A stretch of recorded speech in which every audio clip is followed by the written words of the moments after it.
It's more than 50% of my business at the time was just gone in a day. No 60 days notice, nothing. It was just gone. I think this applies to general entrepreneurs or anyone starting a business. There is a point where you don't believe you're gonna make it.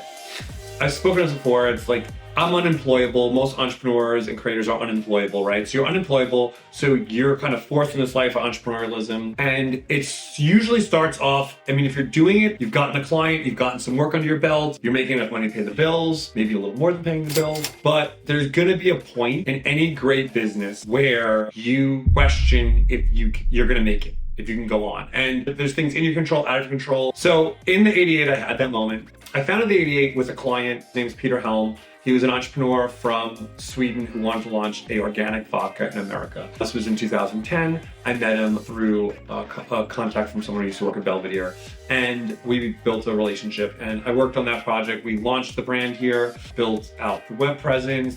Back then it was blogger program. In our contract, we had a mutual 3 to 6 month cancellation. Like if we wanted to stop working with each other, that if he decided he wanted to move to another agency, he would give me a couple months notice. Vice versa, if I wanted to leave, I'd do the same. So it felt kind of foolproof. We're moving along. Our last event was at the Bowery Hotel. There's a holiday in Sweden called Midsummer. It's basically their 4th of July. And we did a party. We had Pop and A$AP Rocky and the A$AP Mob perform. It was awesome. Midsummer is when Swedes or Vikings get really drunk. And no, that's not the romantic way of what midsummer is. You put 7 flowers under your pillow and you dream about your future husband. Pretty Flacco, aka A$AP Rocky. Yeah. All you hear is the Mr. Softy truck. That's what New York is in the summertime. Yes. You know what I mean? Like the monkey chase the weasel thing.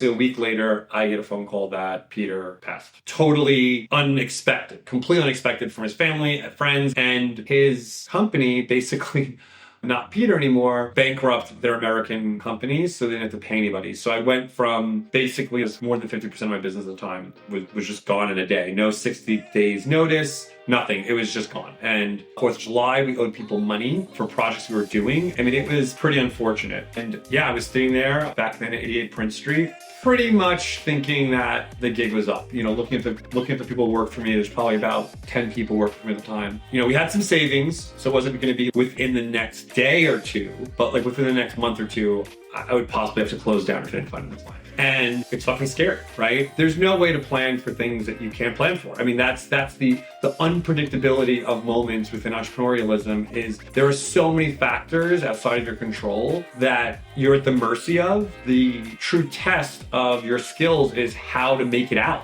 The strength of these situations, and there's little ones along the way. There's always little ones along the way. We talked about it. A production not going right, the client not being happy, or losing maybe a smaller client, or a project not going your way, or there's always going to be like smaller tests, but there is that test where you don't know if you're going to make it. And I made it. I took a day to kind of reflect. I kept my cool, connected with my network. Everyone's like, you're going to do it, right? You made it this far. Don't give up. So I went to new business mode. I mean, for me, it was new business mode. It was getting the credentials together, kind of all that stuff that you don't do when you're in the depth of your work. Creds is basically the depth that I present for new business and also my website to make sure that I properly explain the work, right? So it's not just presenting the film, but like explaining the brief, the challenge we were overcoming, and having proper kind of case study for all the work we're doing. Got the site updated, got our Creds deck updated, and then just started taking meetings, man. Just dust your shoulders off. This is a point where you kind of have to fake it till you make it, because it's kind of like emotional. This wasn't like an intellectual moment where I was like, oh my God, I'm not gonna make it. It was like, I had